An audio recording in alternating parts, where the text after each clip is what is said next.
बच्चों एक गैल्वेनोमीटर है क्वेश्चन नंबर 23 में,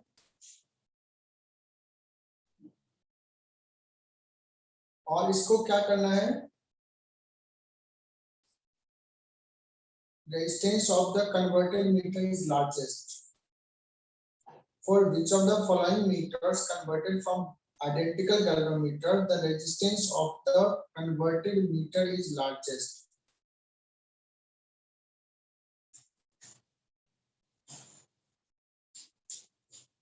तो अगर मान लो वोल्ट मीटर बनाना है तो रेजिस्टेंस कैसे कनेक्ट करेंगे, सीरीज में, और अगर एमीटर बनाना है तो रेजिस्टेंस कैसे कनेक्ट करते हैं, पढ़ा दिया है, पैरेलल। ये बच्चों लार्ज रेजिस्टेंस कनेक्ट करते हैं और ये स्मॉल रेजिस्टेंस, क्योंकि जो इसमें गया जितना इसमें जाना है फुल डिफ्लेक्शन के लिए, बचा हुआ पार्ट इसमें चला जाता है। तो किसमें लार्जेस्ट रेजिस्टर में जोड़ेंगे, तो सर्टेनली वोल्ट मीटर में लार्जेस्ट रेजिस्टेंस जोड़ेंगे, वो भी जिसका पोटेंशियल डिफरेंस ज्यादा है। क्या कहेंगे, volt meter of range 1 volt. बताओ जयवर्धन क्या दिक्कत है इसमें? नहीं सर, वो मुझे पैरेलल और सीरीज में पता नहीं था, वो भूल गया। अच्छा, तो अभी क्लियर? Yes sir. ठीक है, 23 हो गया। इससे पहले किसी को डाउट है तो पूछ लो फटाफट, डाउट ये करके फिर स्टार्ट करेंगे नया topic. Sir question number 32।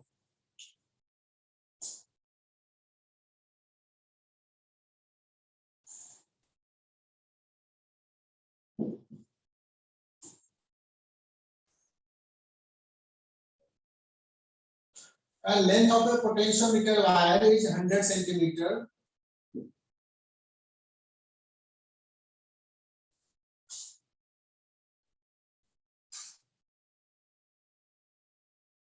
EMF for standard cell E volt.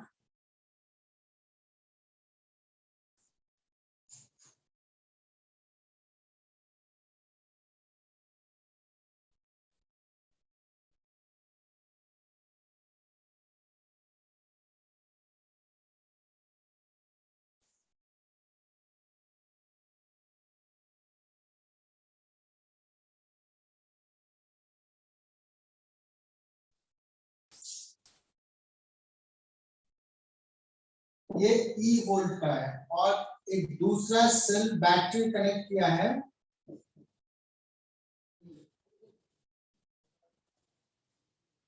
ये लेंथ है 30 सेंटीमीटर।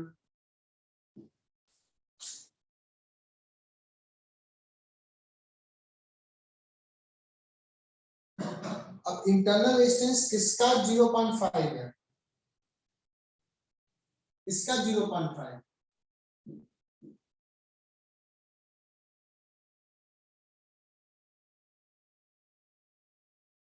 ओके, तो बताओ इसके बीच का potential difference E, potential gradient हो जाएगा E अपॉन 100 सेंटीमीटर।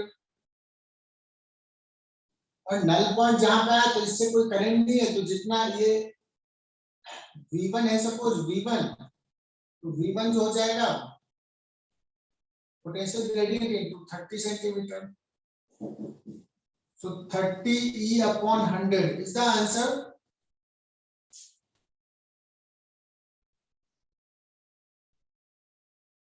बोलो बच्चों, करें सही है आंसर? हाँ सर सही है।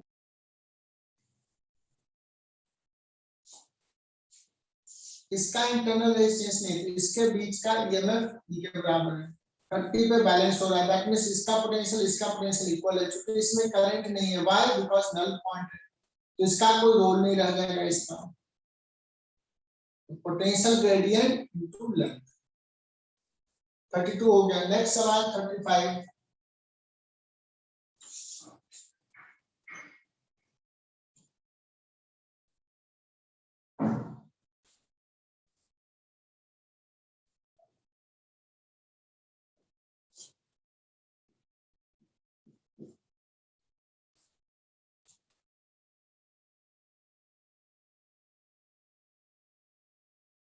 ये बच्चों अच्छा सा सवाल है।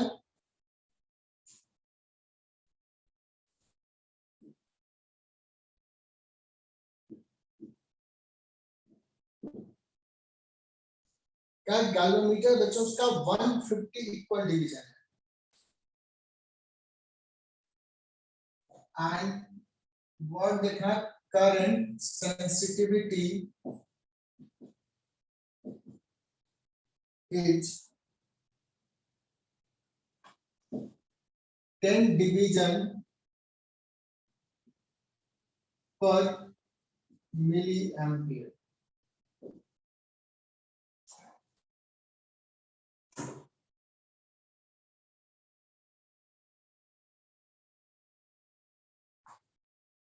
And voltage sensitivity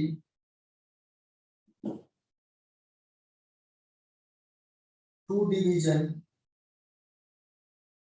per millivolt. इसका मीनिंग क्या है? ये बड़ा अच्छा सवाल है बच्चों, ये टफ सवाल है। इसका मतलब हुआ कि अगर यहाँ से 10 डिविजन्स पे अगर पॉइंटर है तो it measures how much current 1 million. 1 million.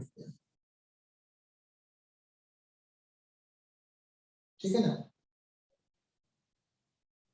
तो बताओ फुल डिफ्लेक्शन में करंट कितना मेजर करेगा?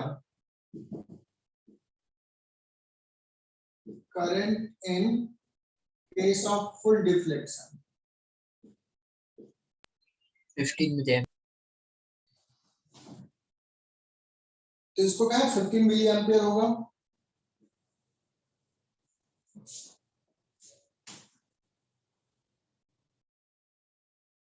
ठीक है ना? Is it clear? Yes, sir.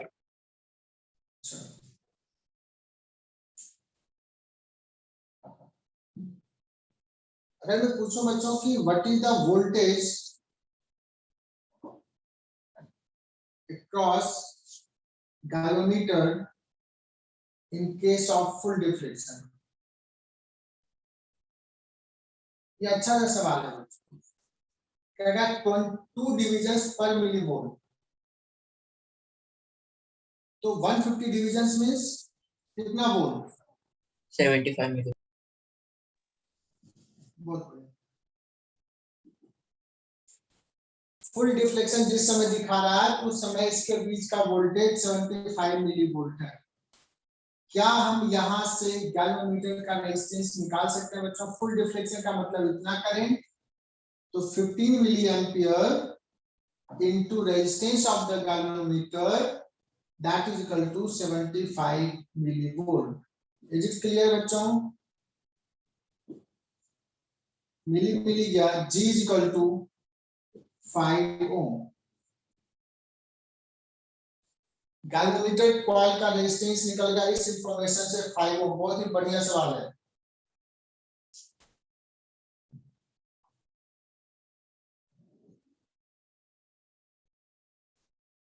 In order that each division reads 1 volt, the resistance in ohm needed to be connected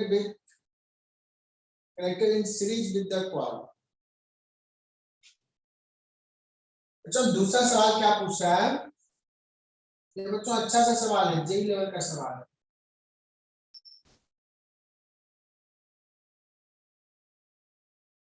कि 1 division corresponds to 1 volt. अगर 1 डिविजन को 1 वोल्ट बनाना है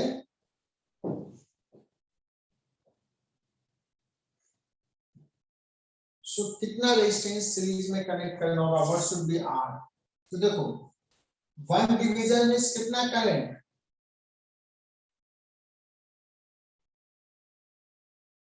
1 division means 1/10 milliampere current into R plus G, ये हो जाएगा resistance I into R, that is equal to 1 volt,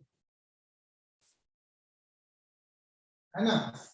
So R plus G that is equal to, ये 10 to the minus 4 है तो 10 जगह 10 to the power 4, that means 10,000. So R will be 9,995. है क्या कोई option?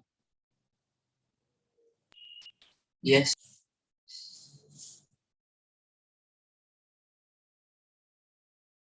Is the 4 correct?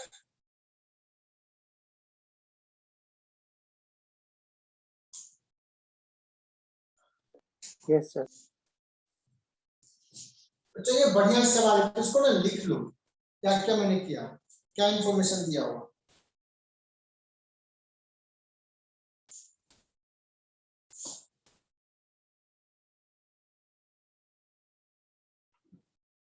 Next सवाल 38।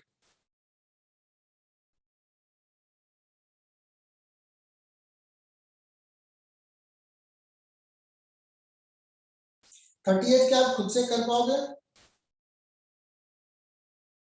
हाँ sir अब हो जाए। 38 करो खुद से। अब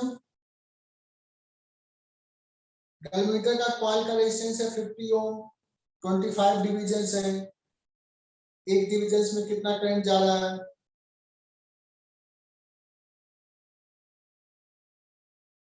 चलो देखो देखो क्या कर रहे हैं।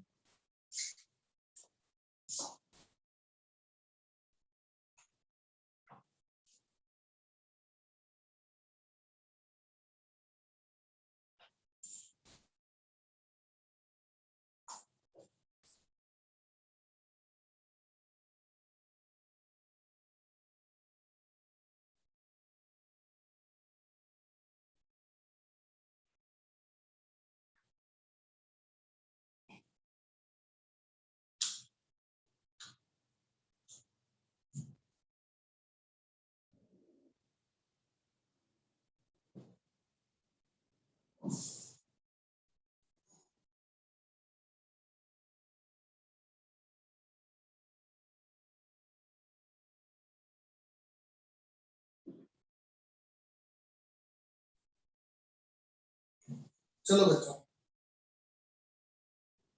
38 बच्चों देखो कि हो रहा है कि नहीं हो रहा है।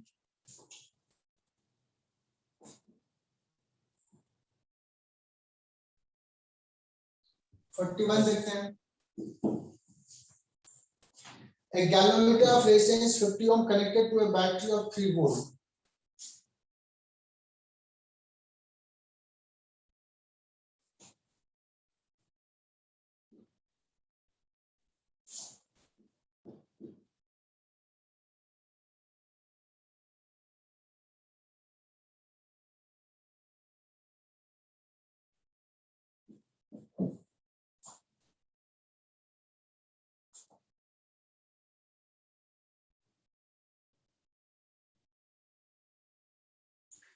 Reading is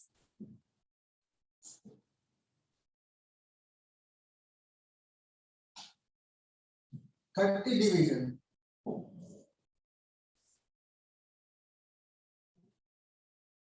In order to reduce this deflection to 20 divisions, the resistance in series should be.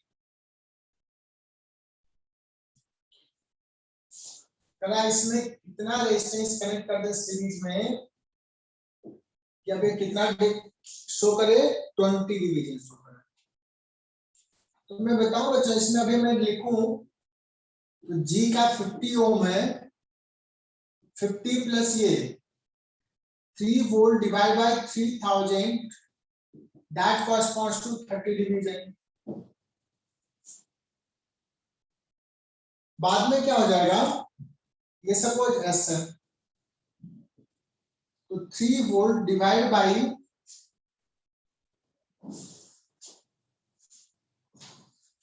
इसका रेजिस्टेंस हो जाएगा बच्चों कितना,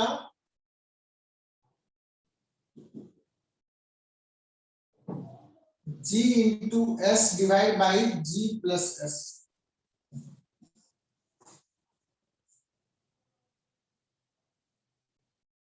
ये तो करंट ये देगा, बट गैल्वेनोमीटर से कितना जाएगा, इनवर्सली प्रोपोर्शनल, उल्टा जाएगा बच्चों, रेजिस्टेंस ज्यादा तो करंट कम, सो इससे जाएगा S अपॉन,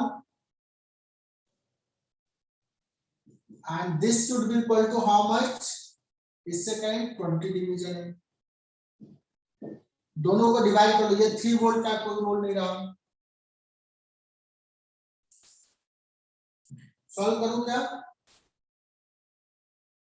हो जाएगा सर। अब इसको जस्ट सॉल्व कर लो, G का वैल्यू दिया हुआ है, S का वैल्यू निकल जाएगा,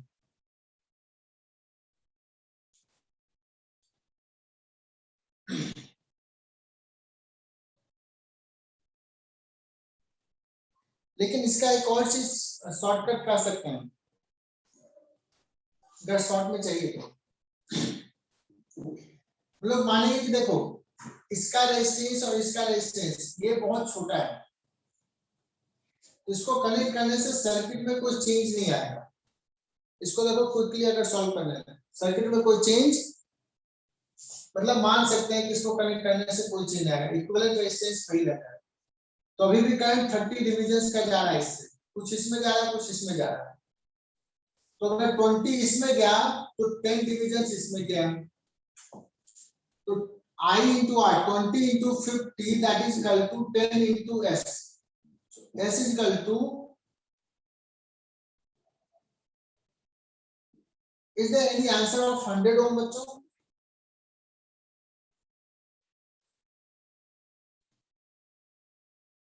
नहीं कुछ गड़बड़ किया है,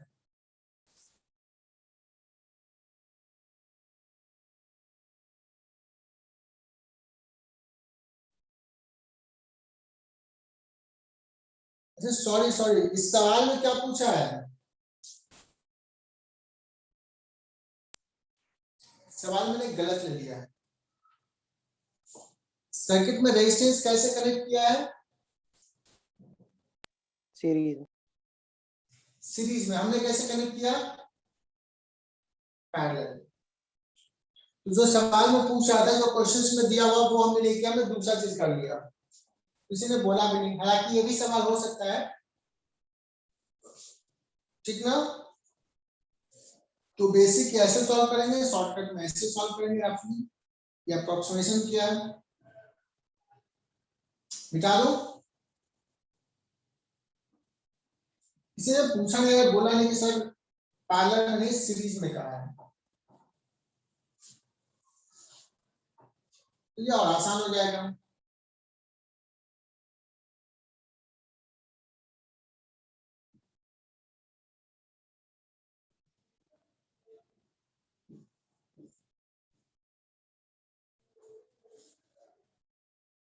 पहला केस में 30 division equal to E divided by 3000, बाद में 20 equal to E upon, that's it, this implies 3000 plus R divided by 3000, that is equal to 3/2,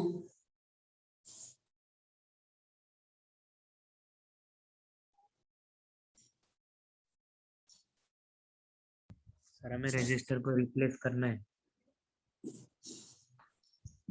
resistance को क्या करना है, सर रिप्लेस करना है,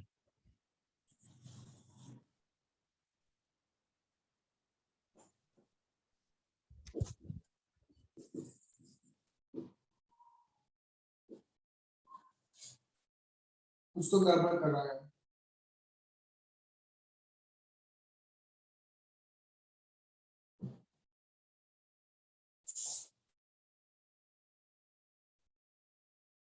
R 1500 ओम लगा दिया, क्या अगर पूरे रेजिस्टेंस को रिप्लेस करना है तो इतना लगा देंगे, आंसर शुड बी 1500 प्लस 2950, ये हो जाएगा, कितना हो जाएगा, 450, 450, दैट इज, इसमें कोई ज्यादा दम नहीं था, वो सीरीज में कहा था लगाने, आगे बढ़ो क्या बच्चों?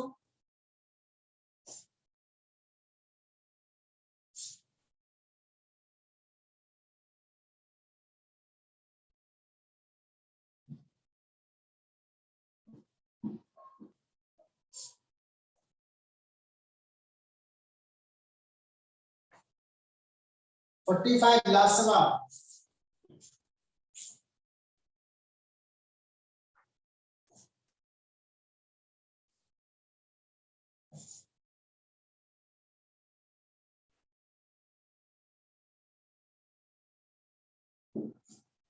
टेन ओम, 100 ओम।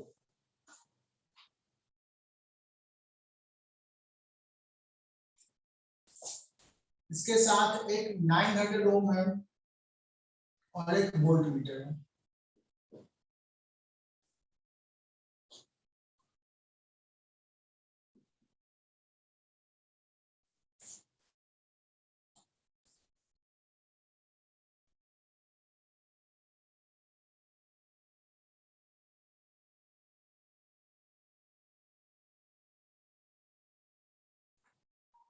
तो बच्चों 900 ओम में ये वोल्ट मीटर का रेजिस्टेंस 9 ओम है, 900 ओम।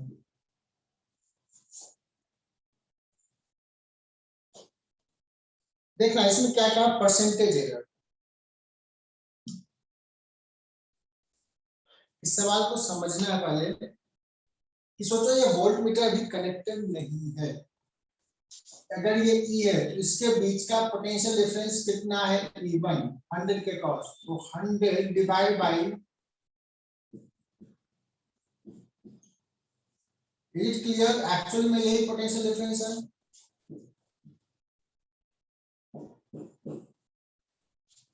बट अब मेजर करने के लिए हमें तो ये पता नहीं है ना कि क्या है इसका रेजिस्टेंस, क्या जो भी है। हमने क्या किया, एक वोल्ट मीटर लगा दिया। अब अगर वोल्ट मीटर लगा दिया तो इसके बीच का वोल्टेज कितना हो जाएगा? सॉरी रेजिस्टेंस पहले निकालते हैं, 900 इंटू 100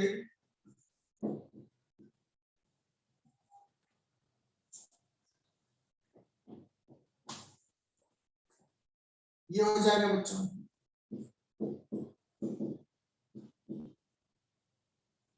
900 और 100 मिलकर क्या बना लिया? 90 ओम बना लिया। सो जो एक्चुअली जो वोल्ट मीटर मेजर कर रहा है ये इसके बीच का पोटेंशियल डिफरेंस मेजर कर रहा है, जो कि 90 ओम है, 100 नहीं 90। तो 90 डिवाइड बाई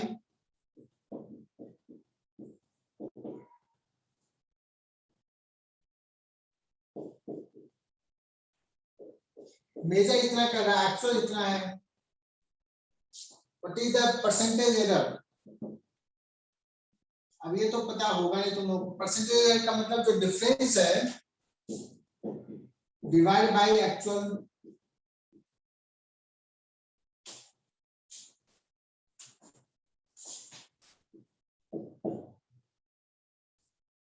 एक्चुअल ये है, मेजर्ड ये है। सो E2 माइनस E1 जो हो जाएगा actual difference upon E2, sorry actual ये है,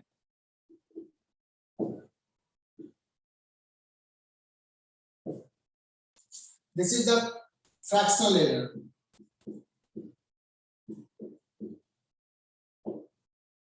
बच्चों ये कर लोगे? अब क्या करके देखना है?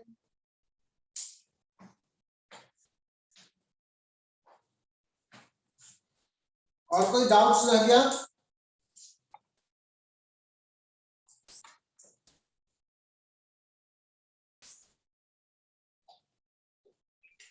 सर मैंने आपको एक वेक्टर का डाउट भेजा था व्हाट्सएप। एक बार फिर से टैग करके भेजो।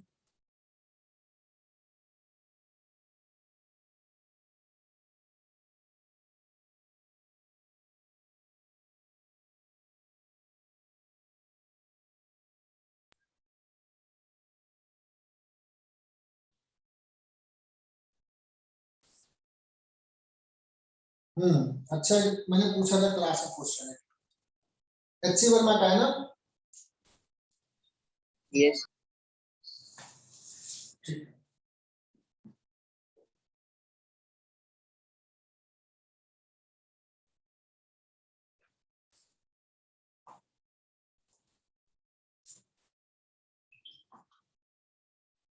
जो वेक्टर का एक HCF का सवाल है,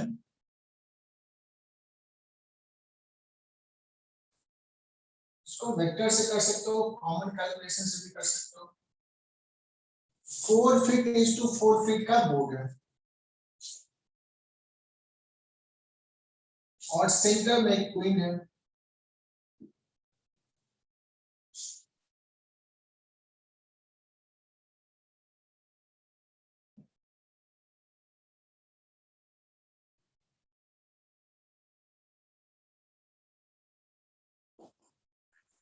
और देखो यहां से इसको स्ट्राइक किया, ये फ्रंट एज को स्ट्राइक किया और यहाँ पे चला गया, इस होल में चला गया।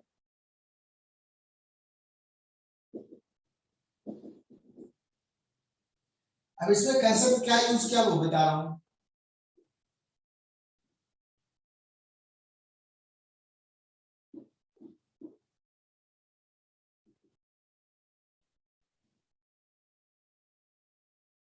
अच्छा, इसमें कंसेप्ट ये यूज किया है कि जितना एंगल ये होगा उतना ही एंगल ये होगा, पता है। लॉ ऑफ रिफ्लेक्शन ऐसे पढ़ोगे, मैकेनिक्स में भी पढ़ेंगे।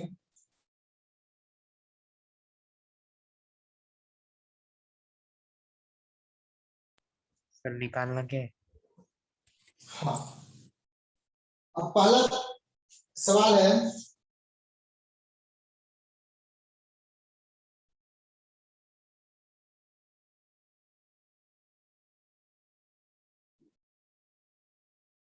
Centre of the front edge से यहां तक का डिस्प्लेसमेंट क्या है। ठीक है,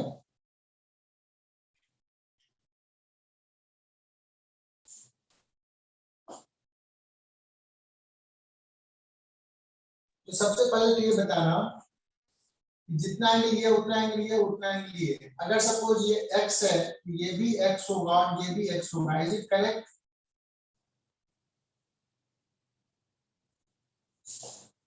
और ये 3x जो है, 3x किसके बराबर हो जाएगा बच्चों? 2 फीट। क्या ये सही लिखा? सर आपने वो तीसरा एक्स कैसे लिखा वो नहीं समझ में। क्योंकि जितना एंगल ये है उतना ही एंगल ये भी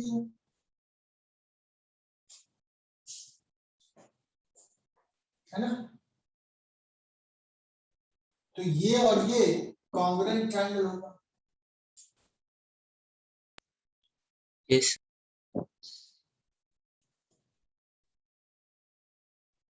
सर हमें कैसे पता रहेगा कि वो x और दूसरा वाला x भी इक्वल ही है? हाँ, मैंने बताया ना कॉन्ग्रुएंट ट्रायंगल है। देखो ये 90, ठीक है, जितना एंगल ये उतना ही एंगल ये, तो ये और ये मिल गया, दो एंगल मिल गया, तीसरा भी इक्वल होगा, तो this for congruent triangle because एक साइड कॉमन है, तो जितना ये उतना ये। Okay sir. ठीक है, इसमें भी देखोगे तो जितना ये लेंथ है उतना ये लेंथ।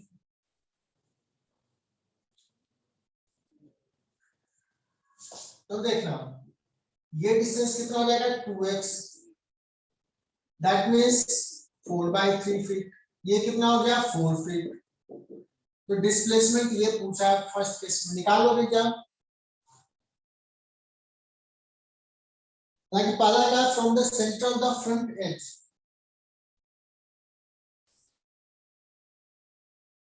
बी पूछा from the front edge to the whole.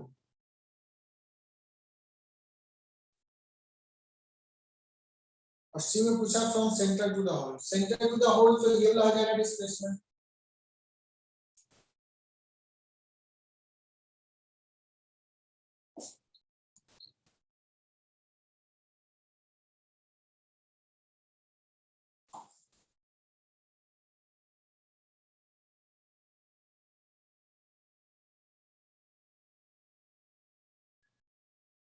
पहला पूछा from the center of the front as,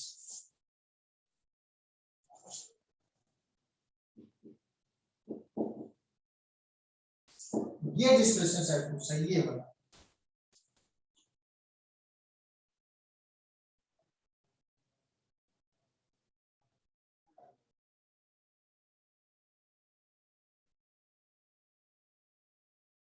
अच्छा नहीं यार, नहीं यार, हाँ मैं गलत बोल रहा हूँ, मैं पॉइंट गलत रहा हूँ। पहला पूछा है find magnitude of displacement of the coin from center to the front edge, from center to the front edge, ये पूछा है, ठीक है। From front edge to the pole, ये पूछा है। और तीसरा ये पूछा है, पहला ये, दूसरा ये और तीसरा ये। मैं सही नहीं पढ़ रहा था,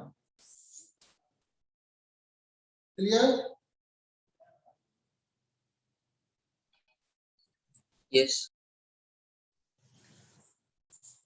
चलो बच्चों, तो हम लोग बात कर लिए, डाउन सेशंस ले लिया। अब देखो प्रॉब्लम ये कितना होगा, ये तो क्लियर है, this is 2 feet, this is given, ये निकल जाएगा, ये भी निकल जाएगा और ये भी निकल जाएगा, 2 और 2, ये तो हो जाएगा बच्चों 2√2, ये वाला तीसरा।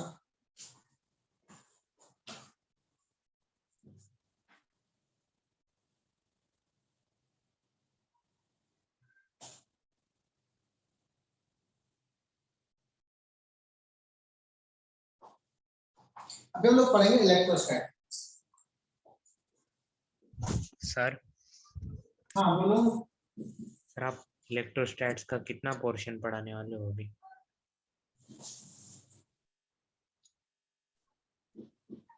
तो इतना पढ़ाऊंगा कि तुम्हें आगे हेल्प तो करेगा ही। क्या चाहिए बताओ, तुम क्या, तुम्हारा क्या रिक्वायरमेंट है, बोलो। सर अगर अभी आधा पढ़ाया फिर आधा बाद में, तो आधा इधर आधा उधर हो जाएगा ना? नहीं ऐसा नहीं होगा, जहां तक पढ़ाएंगे ना, पढ़ाने के बाद तुम्हें वो हेल्प में मिलेगा, कभी निगेटिव साइड नहीं होगा इसका।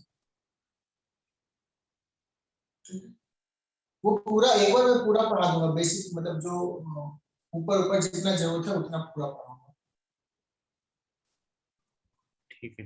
एक लेवल तक पढ़ाना मुश्किल होगा इलेक्ट्रोस्टैटिक्स में, उतना लेवल तक नहीं पढ़ा सकते हैं, बट चल तो देखते हैं। जैसे करंट इलेक्ट्रिसिटी जेई लेवल तक एकदम तक नहीं पहुंचा है, लेकिन तब भी एक लेवल तक पहुंचा दिए, उसके आगे तुम भी खुद से जेई लेवल तक कर सकते हो।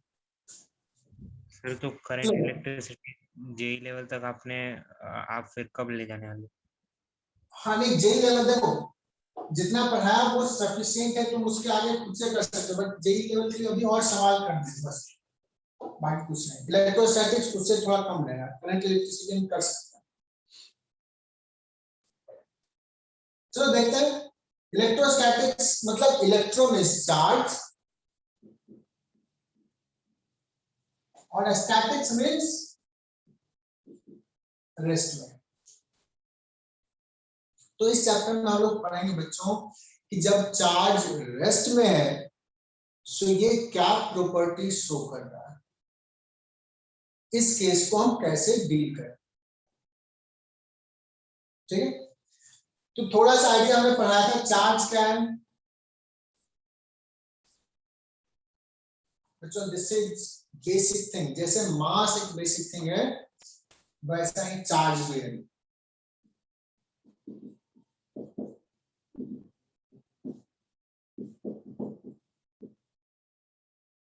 और चार्ज 2 टाइप्स के होते हैं बच्चों, पॉजिटिव एंड नेगेटिव। ये पॉजिटिव नेगेटिव दो नेचर है बच्चों।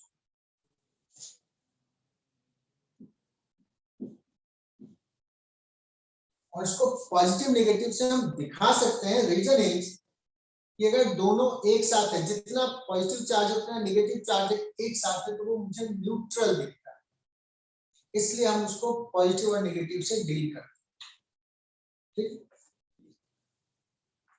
तो सबसे पहले चार्ज के बारे में जो आइडिया था कि एक एम्बर रॉड है, उसको सिल्क से रब किया है ना, तो देखा गया कि उस पर चार्ज डेवलप हो गया। अगर दो एम्बर रॉड को नजदीक लाया गया तो देखा गया कि उसके बीच में रिपल्सिव फोर्स है।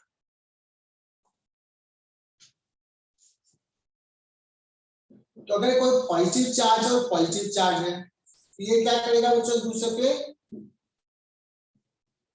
रिपल्सिव फोर्स लगाता है, लेकिन अपोजिट नेचर का चार्ज है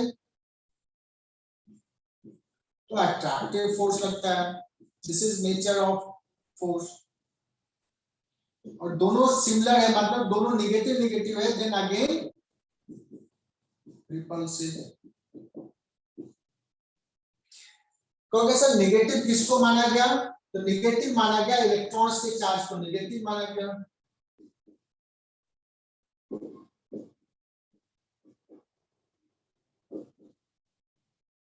और प्रोटॉन के चार्ज को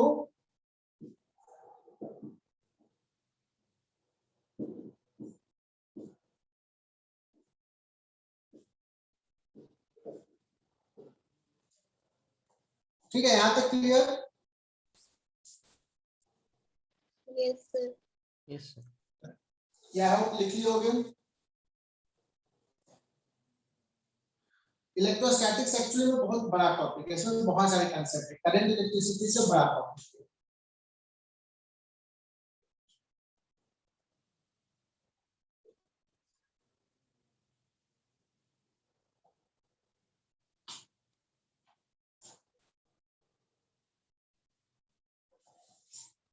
बच्चों दो एक बॉडी को कैसे चार्ज करते हैं,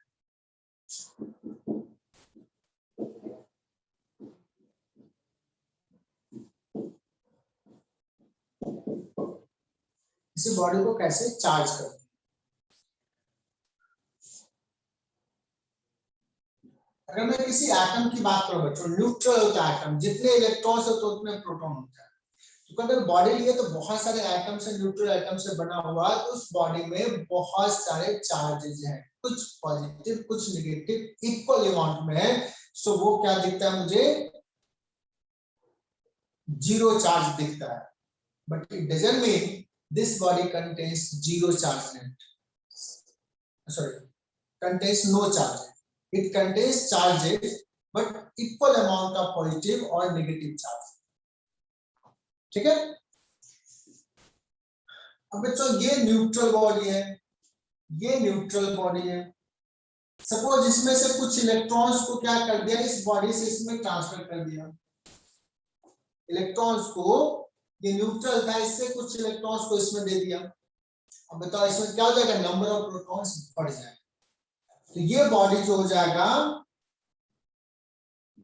शुरुआत में न्यूट्रल था, जब हम इलेक्ट्रॉन्स को ट्रांसफर किया ऐसे, ये हो जाएगा पॉजिटिवली चार्ज, और इस पे इलेक्ट्रॉन्स आ गया तो एक्सेस ऑफ इलेक्ट्रॉन्स है, ये हो जाएगा नेगेटिवली चार्ज।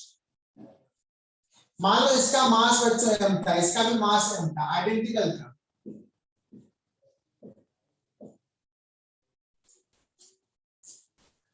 और हमने इससे कुछ इलेक्ट्रॉन्स को निकाल के इसमें रख दिया, ये हो जाएगा पॉजिटिव चार्ज और ये हो जाएगा नेगेटिव चार्ज। इनिशियली दोनों का मास इक्वल था, क्या अभी भी मास इक्वल है क्या दोनों का? No sir.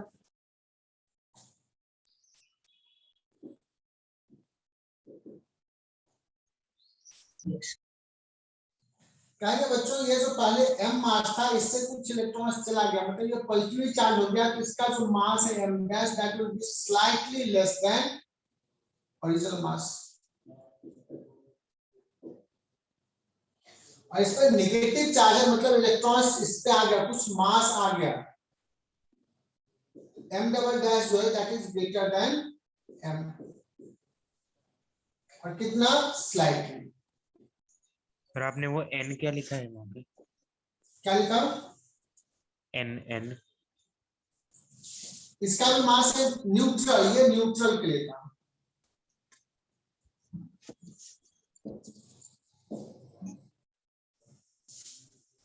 न्यूट्रल का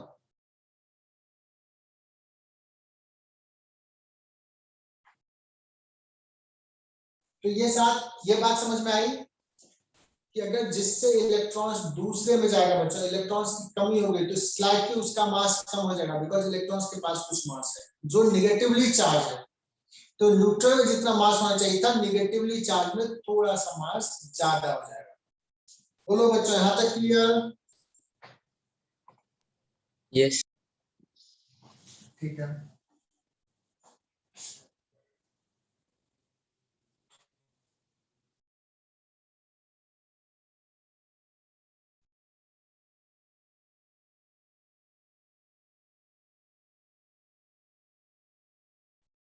अभी हमने बताया कि चार्ज जो है ना इलेक्ट्रॉन्स जाएगा। पता है एक इलेक्ट्रॉन्स का चार्ज कितना है?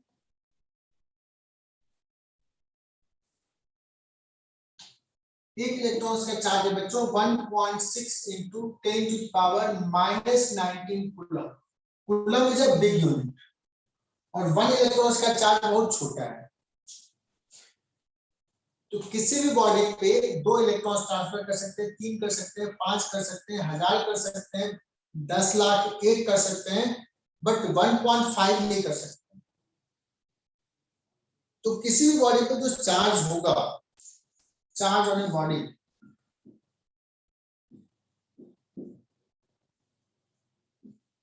that will be plus minus n. N is some integer. Is electronic charge. Electronic charge का मतलब charge on an electron. And how much it is?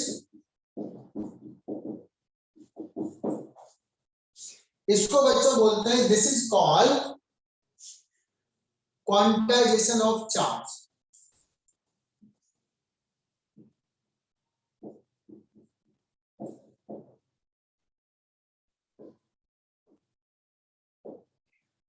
Quantization का मतलब हुआ, क्वांटिफाई मतलब डिस्क्रीट। डिस्क्रीट मीन्स अलग अलग, 1 2 3 5 ऐसा। जैसे अगर पूछा जाए एप्पल, एप्पल क्वांटाइज्ड है, 1 एप्पल 2 एप्पल 3 एप्पल। बल पूछा जाए मिल्क, तो जो हमें परसीव होता है उसमें मिल्क जो है वो क्वांटाइज नहीं, कंटिन्यूअस फ्लो है। तो क्वांटाइजेशन का मतलब क्लियर? Yes Yes, sir. ठीक है। तो अगर कोई कहा जाए कि एक बॉडी पे मिनिमम चार्ज कितना हो सकता है, एक बॉडी पे 1 इलेक्ट्रॉन्स का चार्ज, 1 इलेक्ट्रॉन्स का चार्ज, ठीक है, लिख लो यहां तक।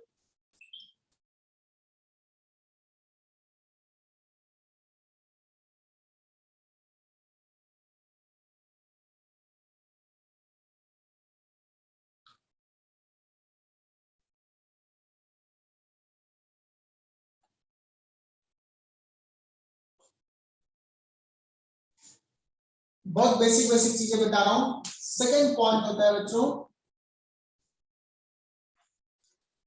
Conservation of charge.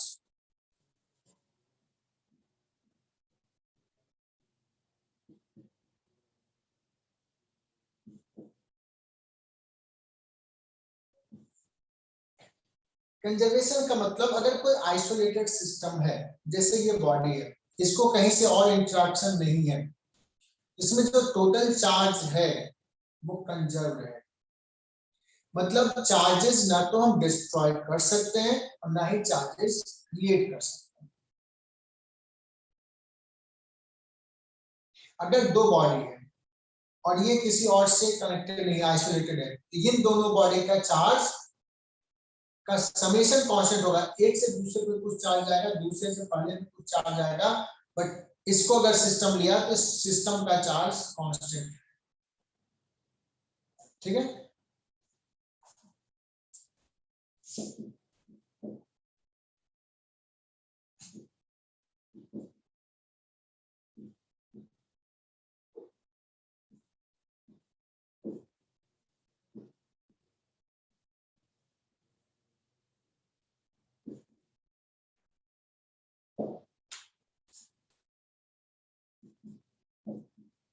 Total charge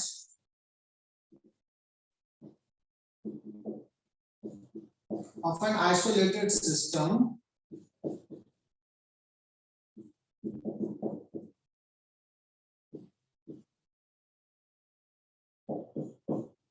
will be conserved.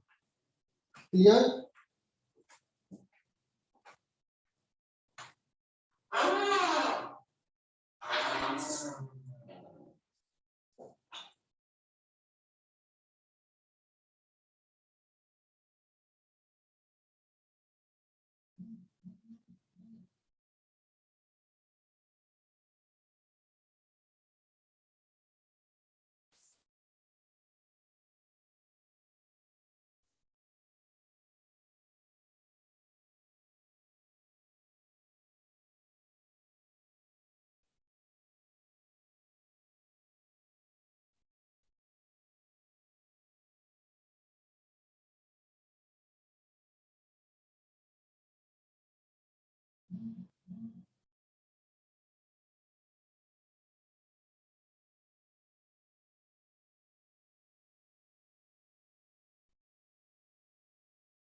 लिख लिया बच्चों, आगे बढ़े।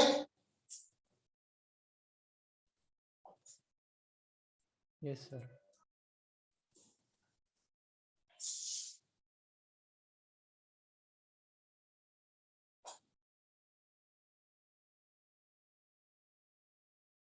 सर 2-3 बच्चे ना सीरियल नंबर से ज्वाइन नहीं है। प्रथमेश, मैं भी देखने गया था।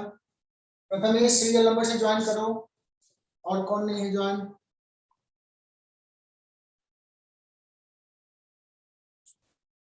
सर अब ठीक है। Vedant, Vedant Nikam, join with your serial number. बच्चे भी कम हो गए, अभी 27 थे, 26 हो गए।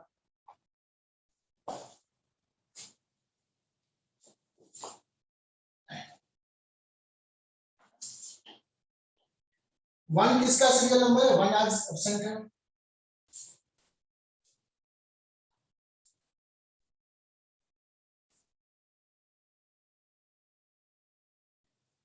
चलो बच्चों आगे बढ़ते हैं।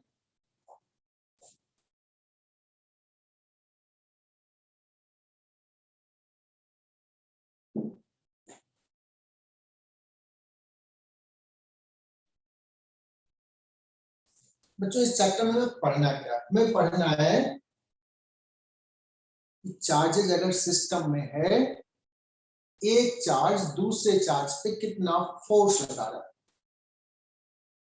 ठीक है, कैसे इंटरेक्ट कर रहा है। तो सबसे पहला कंसेप्ट है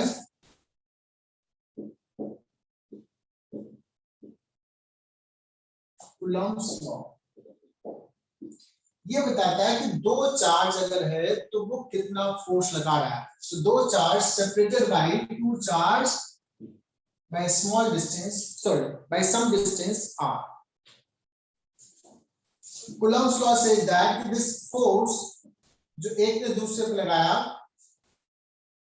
that will be proportional to q1 q2, है ना, और डिस्टेंस के स्क्वायर के इनवर्सली प्रोपोर्शनल। ये तुम लोग जानते भी होगे, लिख लो। और बच्चों यहाँ पे प्रोपोर्शनलिटी कांस्टेंट लगाते हैं कि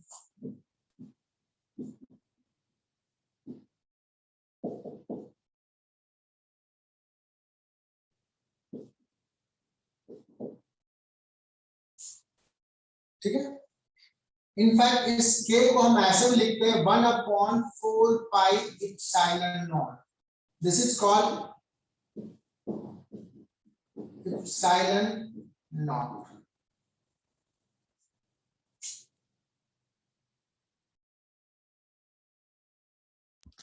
के की वैल्यू के, हाँ, आपको अगर सर ये एप्सिलॉन नॉट का वैल्यू मतलब इसको होता क्या है, इसका वैल्यू क्या होता है, इसको बोलते क्या है, तो this is called epsilon not is called permittivity of free space. What is the permittivity? Permittivity is some property of medium related to electricity, है ना इसका नाम। तो this is called permittivity of free space, vacuum का permittivity। So इसका value क्या होता है ये ध्यान में रख लेना है। एक बार देख लो, 8.85 into 10 to the power -12। Unit में नहीं लिख रहा हूँ, SI यूनिट लिख देता हूँ।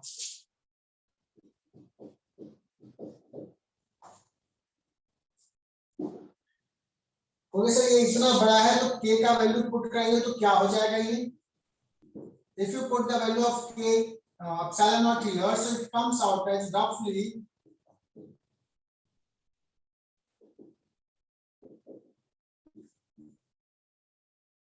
इतना आ जाएगा,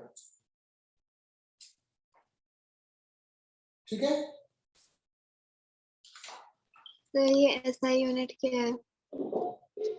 हाँ, ऐसा यूनिट अगर तुम देखना चाहते हो तो बहुत ही सिंपल सा, कोई दिक्कत नहीं।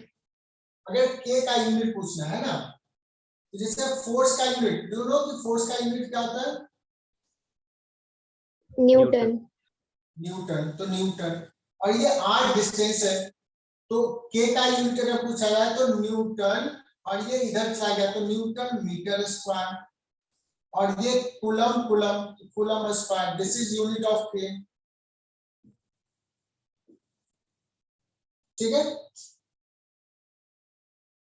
Yes, sir. और जो k का यूनिट है एप्सिलॉन नॉट का जस्ट उसका उल्टा हो जाएगा, ठीक है, एप्सिलॉन नॉट नीचे में है। इसको 4 पाई एप्सिलॉन नॉट लिखो तो एप्सिलॉन नॉट इधर चला जाएगा, f इधर जाएगा, कूलम स्क्वायर है ना, मीटर स्क्वायर पर न्यूटन ऐसे है। चलो मुझे लगता है क्लियर। अब एक सवाल ले लेते हैं। एक चार्ज है Q1 दैट इज 5 माइक्रोकूलम, और एक चार्ज है Q2 that is 4 microcoulomb, and this is separated by a distance 20 centimeter। पूछा जाए force applied by Q2 Q1 on Q। अच्छा एक चीज और बता देता हूँ, ये तो हमने मैग्नीट्यूड लिखा है, मैं वेक्टर लिखूं इसमें इस पे कितना फोर्स लगाया बच्चों, तो ये दोनों पॉइंट चार्ज को मिला दो और उसी लाइन के अलॉन्ग लगाएगा। सिमिलर चार्ज है तो रिपल्सिव, अपोजिट नेचर का चार्ज है तो अट्रैक्टिव, तो इतना सिर्फ लिख देता हूं उसी लाइन के अलॉन्ग, तो आर कैप हो गया। आर कैप क्या है, unit vector along line joining the 2 point charge, line joining the 2 point charge। ठीक है, इस डायरेक्शन में होगा, ये जितना फोर्स इधर लगाएगा ये उतना ही फोर्स इधर लगाएगा, opposite direction. Newton's third law है, न्यूटन्स थर्ड लॉ सुने तुम लोग, equal and opposite reaction. Yes sir. चलो बच्चों, हमने यहाँ पे तो बहुत छोटा सा सवाल पूछ दिया है, दो चार्ज है सर्टेन डिस्टेंस से सेपरेटेड है, हमें फोर्स निकालना है, बहुत ही आसान सा सवाल। देखोगे सर, फोर्स हो जाएगा K Q1 Q2 by R square. ये हो गया 9 into 10 raised to power 9। Q1 हो गया बच्चों 5। देखो यहाँ पे माइक्रोकूलम, माइक्रो मीन्स -6 है ना, into 4 into 10 raised to power -6 divide by R square. बच्चों ये 20 सेंटीमीटर है, ऐसा यूनिट मीटर होता है तो 0.2 का स्क्वायर, क्या हो जाएगा बच्चों 9 into 5 into 4, ये -12 और ये 9 है बच्चों, 10 to the power क्या बचेगा -3 upon 4 into 10 to the power -2। देखो तो 4.5 न्यूटन आ रहा है क्या, 4 से तो न्यूटन में आएगा, सब एसआई यूनिट में पुट किया। बोलो क्लियर।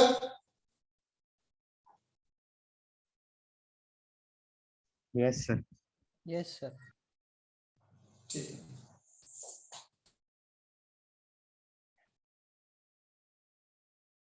तो कूलम्स को हमने वगैरह सीख लिया। कूलम्स को क्या सीखा है, 2 पॉइंट चार्ज सर्टेन डिस्टेंस से सेपरेटेड है,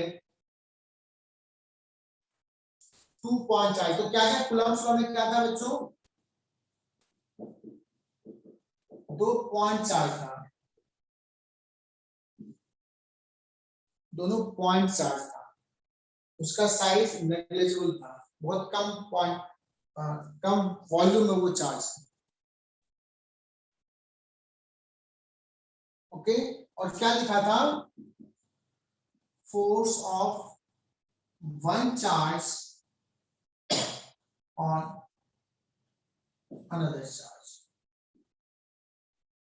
ये हमने निकाला. The force will be along line joining the two charge.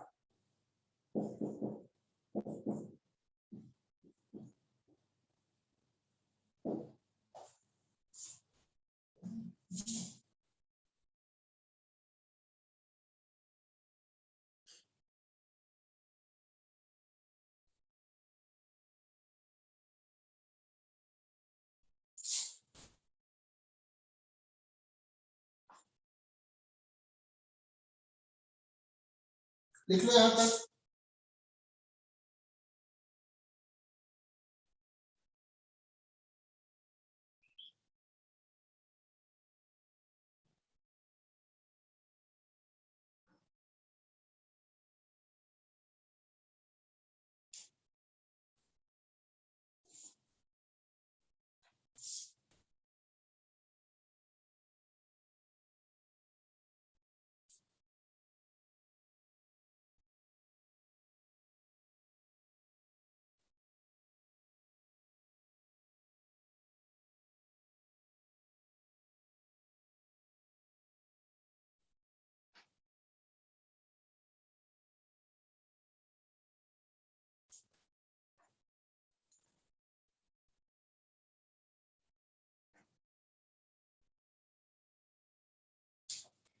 अब सुनना बच्चों, बहुत इंपॉर्टेंट चीज.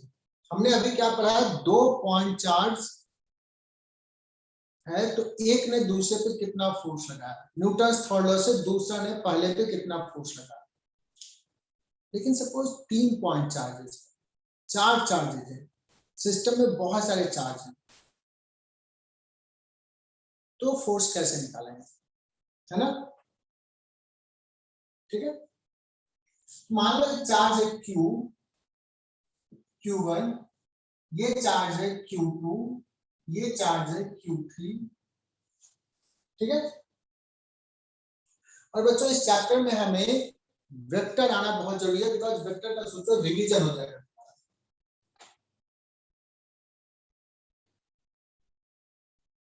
तो इससे पहले मैं एक छोटा सा सवाल नहीं लेता हूं, उसके बाद मैं करता हूं, उसके बाद ये कंसेप्ट आते हैं. छोटा सवाल जो वेक्टर का हो.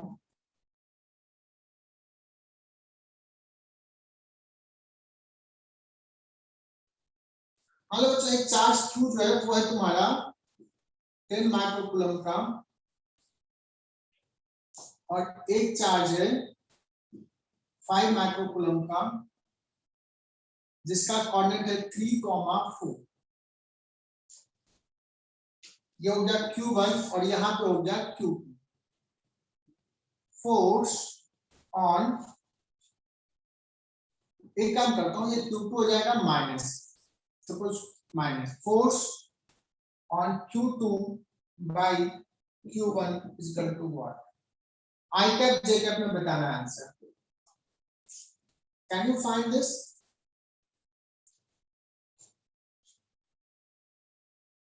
आंसर जो बताना बच्चों आई कैप जे कैप में बताना. देखो ये Q1 पॉजिटिव है, Q2 नेगेटिव. बच्चों what will be the direction of force, ऐसा होगा क्या? This force you have to find.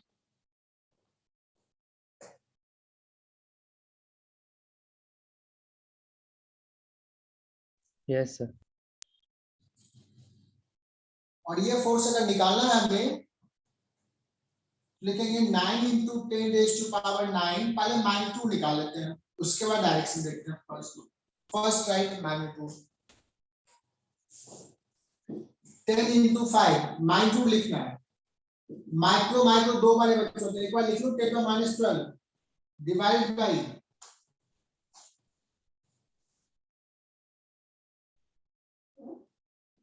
ये 3,4 मतलब ये 3 मीटर, 4 मीटर है सब. 3 मीटर, 4 मीटर. क्या देगा? 3 square plus 4 square 5 square. 3 square plus 4 square 5 square का 5, तो 5 स्क्वायर ना KQ by R square.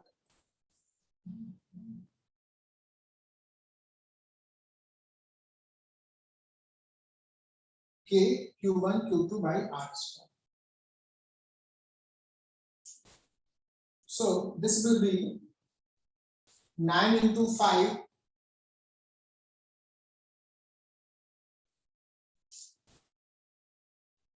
ये कितना हो जाएगा 5 या 8 18 into 10 to the power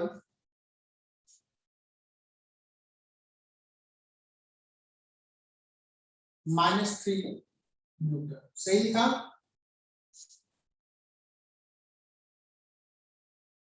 लेकिन मुझे तो फोर्स वेक्टर चाहिए बच्चों, फोर्स वेक्टर। दैट मींस मुझे इस डायरेक्शन में यूनिट वेक्टर चाहिए, but is the unit vector in this direction?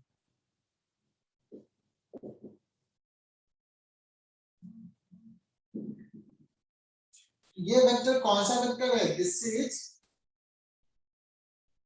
4 minus j cap minus 3 I cap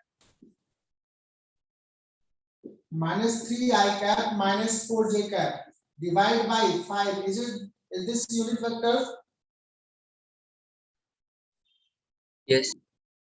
18 by 5 into 10 to the power minus 3 into minus 3 I cap minus 4 j cap. This will be your answer.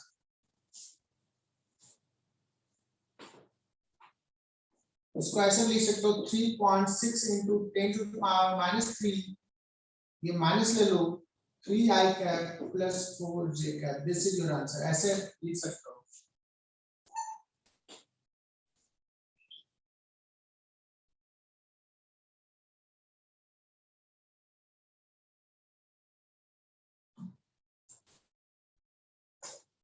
चलो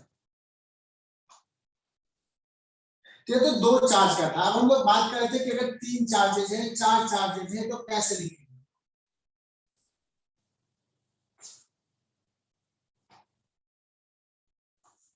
बच्चों ये concept आज का last concept होगा, if we have more than 2 charge, that is called principle of superposition.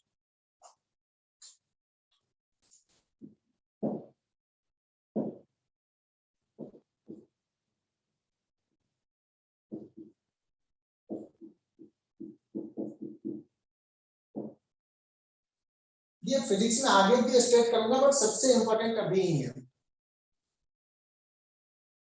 हालांकि obvious लगता है but है नहीं ऑब्वियस। प्रिंसिपल ऑफ सुपरपोजिशन क्या है? तो इसका 2 स्टेटमेंट है।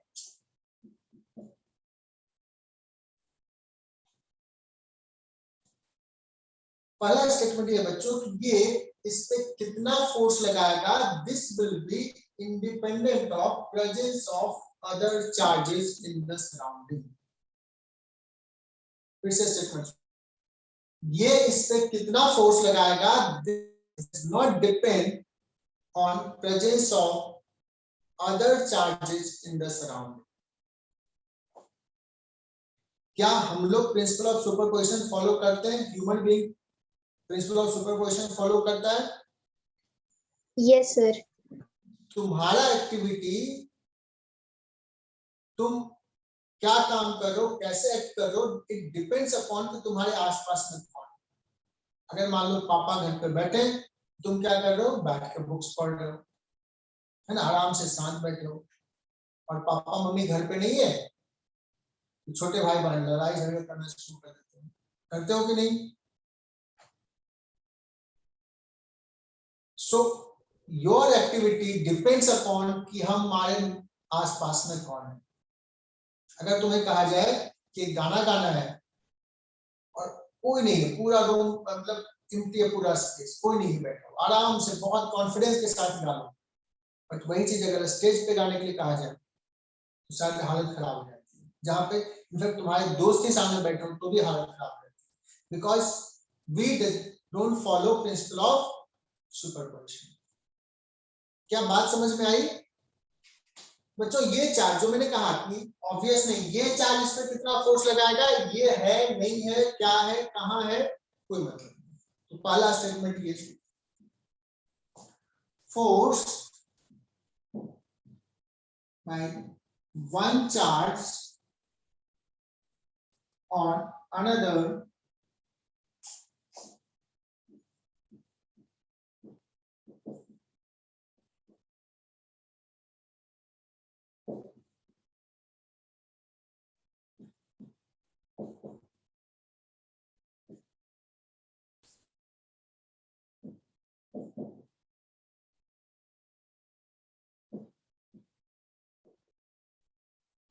और दूसरा स्टेटमेंट है बच्चों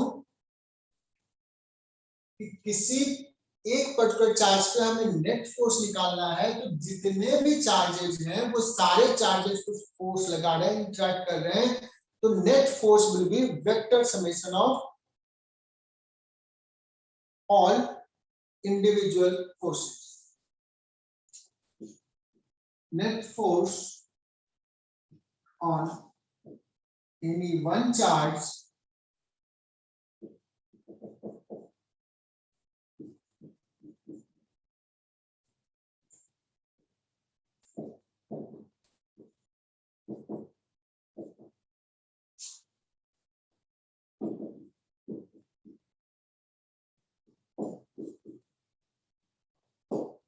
बोलो बच्चों, यहां तक क्लियर?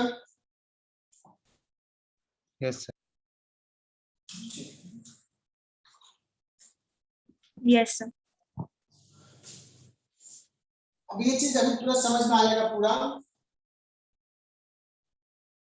देखो Q1 कितना फोर्स Q3 पे लगाएगा, तो कुछ लगाएगा, सपोज ये F1 है.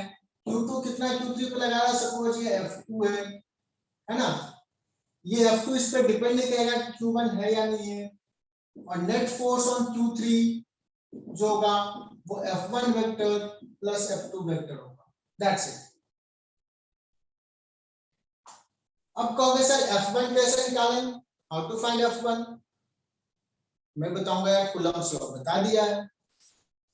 F2 कैसे निकालेंगे, कूलम्ब्स लॉ बता दिया. बहुत सारे चार्जेस हैं तो सबका समेशन. That's it. तो थ्योरी इलेक्ट्रोस्टैटिक्स का तो सोचो कि हो गया, यही थ्योरी. अब इसी को और अच्छे से कैसे समझेंगे, इसी को और कैसे अच्छे से देखेंगे बच्चों, ये हम लोग नेक्स्ट क्लास में कंटिन्यू करूंगा. बिकॉज मैं दूसरा क्लास भी और मुझे घर जाके लेना है दूसरा क्लास, तो मैं क्लासेज अभी फिनिश कर रहा हूँ. चलेगा? हाँ sir. Yes sir. Okay, sir. Yes, sir. Bye बच्चों. Bye, sir.